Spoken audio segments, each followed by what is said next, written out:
How'd you come up with the name, and how did you decide that you wanted to start your podcast? Cool, and I just felt the Holy Spirit say, why don't you start a podcast and have these indie artists on just for Christian indie artists and musicians? God named this podcast.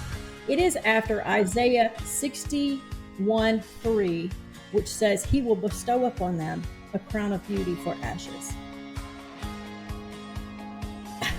And the Holy Spirit said, call it Ashes 613.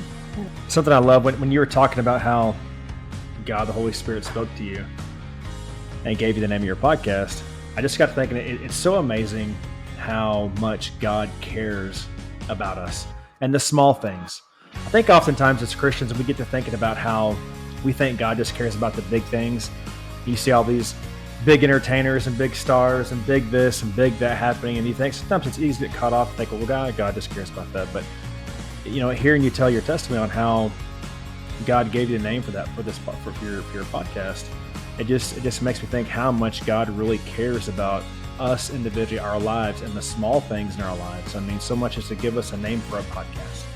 And as always, there's a reason to wake up tomorrow. And if you need anybody to talk to and can't find anybody, you're one. So hit me up, find me on social media.